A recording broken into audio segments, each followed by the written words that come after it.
I would have cited you in contempt then because you were lying. Pero now that you are cooperating, aaminin mo ba ngayon? Hindi porket hindi ka na-assign sa Davao City, hindi mo alam yung scheme na yan. It's not logical. You were not doing your job just because you love your job or you love this country. You were doing that job because of the reward. Madam Garma, meron po kayong affidavit at saka diagram na binigay. Pero tama po yung sabi nila, wala po kayo. Hindi po ba? Yes, Your Honor. Yes, Your Now, Honor. how would you know these things kung wala ka sa sistema?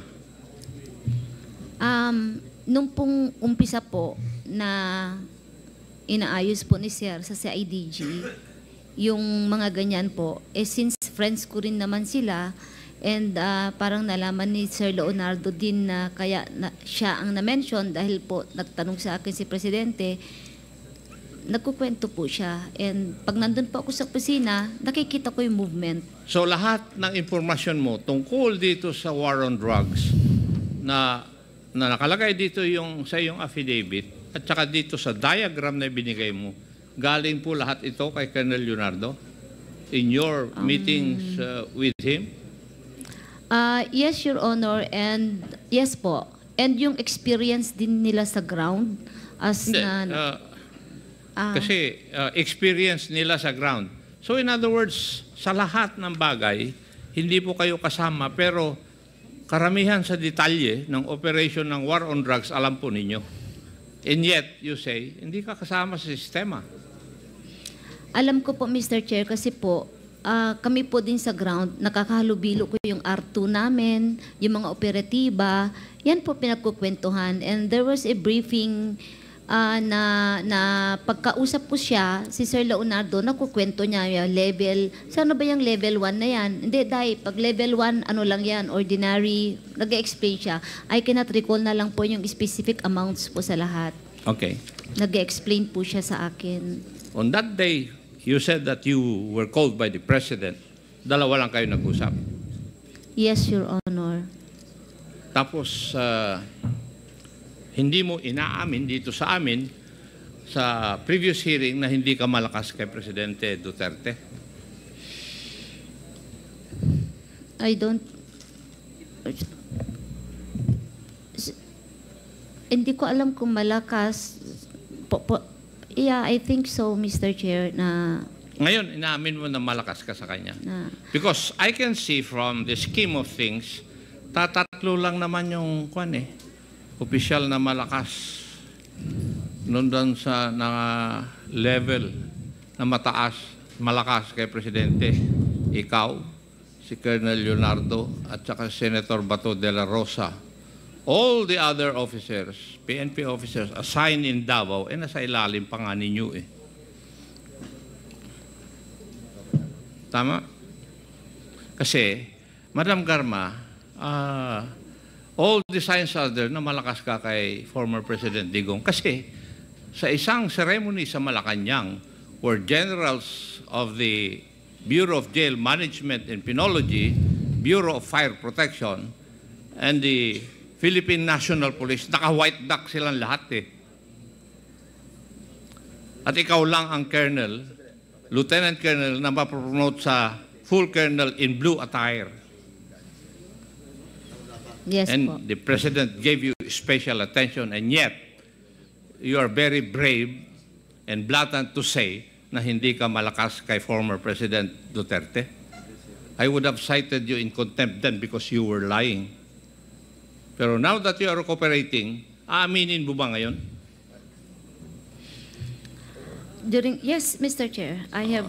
Mabuti, inaamin mo. Ngayon, insofar as the question of the Honorable Fernandez is concerned, whether you have romantic ties with the President, I leave that to the imagination of the Honorable Fernandez. Hindi na ako magtatanong doon.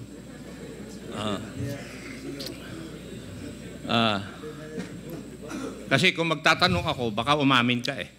Kaya ayaw ko na rin. Oh, sa totoo lang.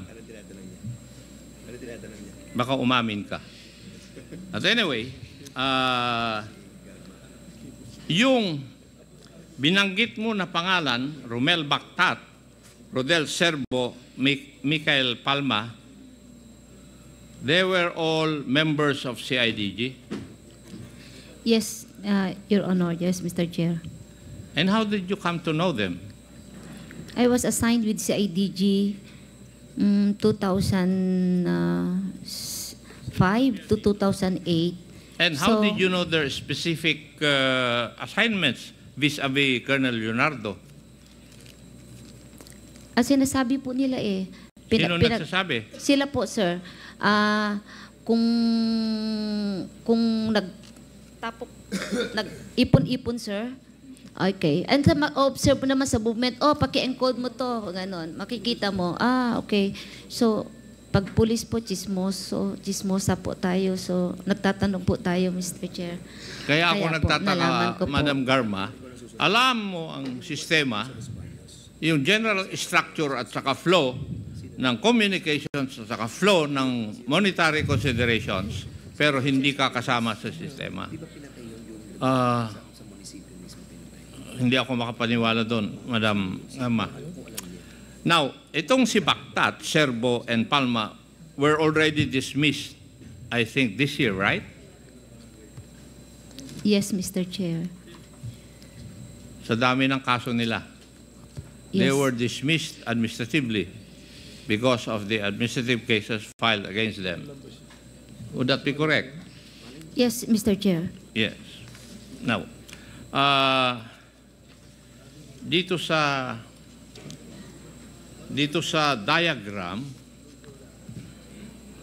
kilala mo ba lahat yung mga tao na nandito?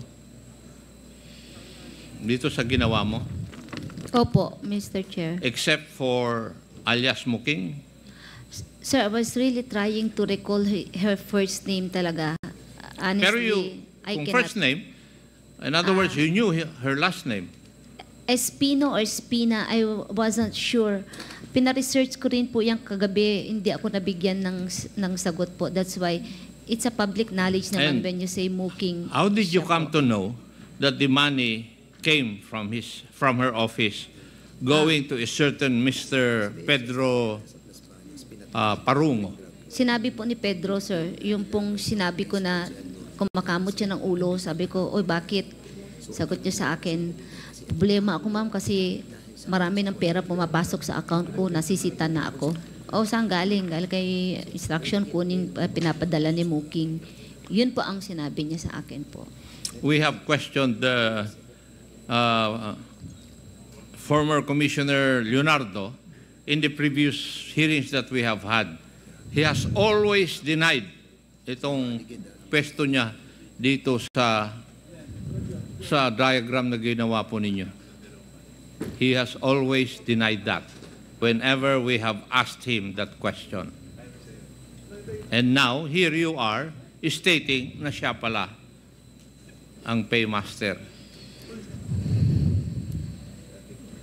Now, who is telling the truth between you and Colonel Leonardo? I am telling the truth, Your Honor. You are saying the truth na siya talaga ang paymaster. Yes po. Pero hindi mo alam na ang codename niya ay Eagle no tinanong ka ni Juan, ni Hindi. Honorable Rods Gutierrez. Hindi po ako, kasi codename ang ginagamit nung talagang directly involved po. Hindi po kasi ako kaya hindi ko alam na Eagle po. Well, alam mo Wala yung akong mga transaction sa kanya. sistema eh. Ako nga, wala ako sa sistema. Alam ko yung codename na yun eh. Di ba? Yes po. Honestly speaking, I didn't know po na Eagle siya. Ang codename po niya. Alam mo, Madam Garma, sabi ni, I learned this from our chairman, si Chairman Ace Barbers. Nabasa na yung paa mo, maligo ka na. Yun ang sabi ni Chairman Barbers. Ang ibig niyang sabihin, may alam na kami, nagsabi ka na ng konti, ibuhos mo na, maligo ka na ng todo, sabihin mo na ang buong katotohanan. Kasi, as far as this representation is concerned, hindi mo pa sinasabi lahat.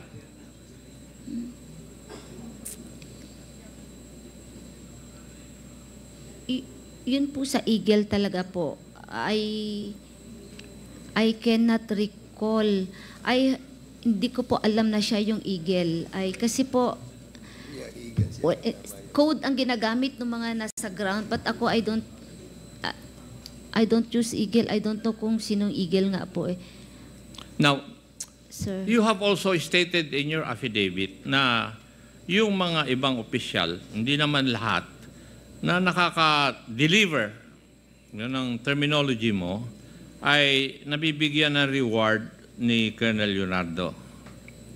Do you still cling to that statement of yours? Ang sinasabi ko po, Mr. Chair, hindi po directly binibigay. Sometimes may na-assign na dun idadaan tapos siya magdi-distribute. May ganung setup po na nangyayari. Ibig Meron mo sabihin din po- may ina-assign si Colonel Leonardo na tao para magbigay? Yung bang ibig mo sabihin? Hindi ko po alam kung siya nag-assign or may nag-volunteer, I don't know. But what I am aware po is merong dun ibibigay, tapos yung officer na yun ang magbibigay dun sa chief of police or whoever is yung may trabaho. Meron pong sistema din po na rekta sa kanya. Tapos irerekta din na ibigay. So it depends po kung ano yung naging arrangement sa kanya. Yun po yung Kung yung understand. provincial director ang nag-accomplish or nag-deliver, paano ang paraan para siya ay nabibigyan ng reward? Pwedeng diretso yung PD sa kanya or may inassign po yung PD to communicate dun po sa tao niya. Pwede pong ganon. Depende po sa arrangement na gagawin po nila. Your Pwede Honor. rin hindi dadaan sa regional director? Yung PD? Pwede rin po yun, Mr. Hindi. Chair. Tinatanong kita. May ganun hindi pong yung pwede ang gusto kong sagot eh. Kasi yun nga yung sinabi ko. Nabasa na nga yung buong paa mo, ayaw mo pang maligo eh. May ganun pong pangyayari po. Pwede po, depende po sa naging arrangement po ng officer sa ground sa kanya. Kasi ang arrangement is siya po ang nagde-decide eh. Would it be correct, Madam Garma, na si Colonel Leonardo was in charge basically sa mga na-assign na mga magdi-deliver sa CIDG at si Senator Bato de la Rosa would be in charge doon sa Special Operations Group ng mga regional and provincial offices? Would I be correct? Hindi po eh. Ang alam ko po, kay Sir Leonardo lahat po, diretso. Kanino? Kay Sir Leonardo po lahat diretso. Diretso? Yes, sir. Yung mga nagkiklaim? Even SOGs po.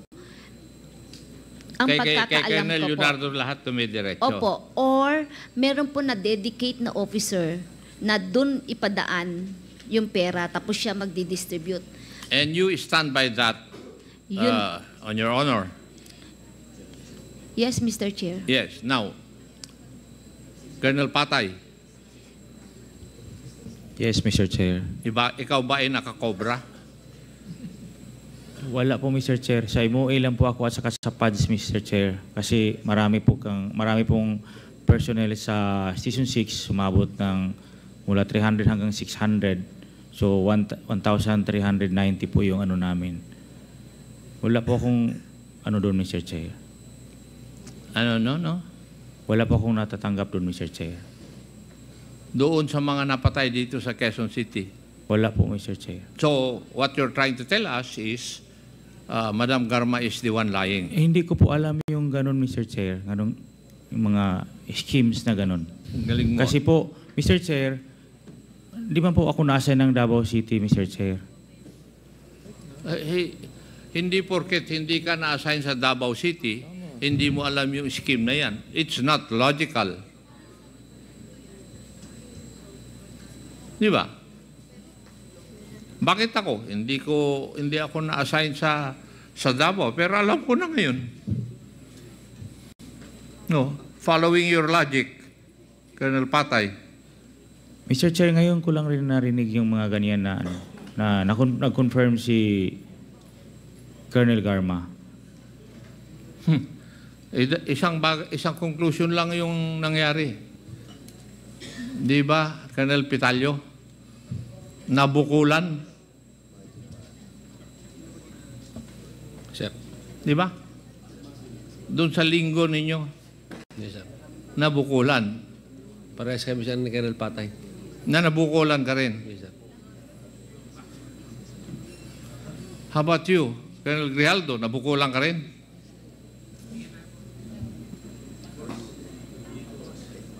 Hindi ko rin alam yung scheme na yun. Your Honor. Kasi kumakalat na sa inyong chat group eh.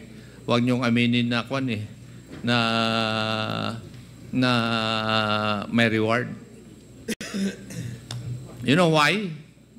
Bakit ganon? Kasi yung pagtatrabaho ninyo, it's no longer service for the country and people. It is service for profit. Yun ang nangyayari. And that would be the impression that we have insofar as this committee is concerned. You were not doing your job just because you love your job or you love this country. You were doing that job because of the reward. Di ba? Kaya kumakalat sa inyong chat ngayon na huwag aminin.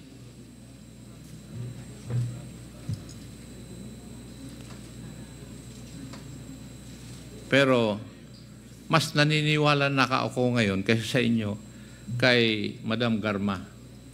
Kasi at stake na yung buhay niya eh. Kayo, nandiyan pa kayo. Naka-uniforme, may baril sa tagiliran. But in the case of Madam Garma, tama yung sabi niya. Kanina. Takot na siya. Marami pong salamat, Mr. Chair. Thank you, Congressman Akop.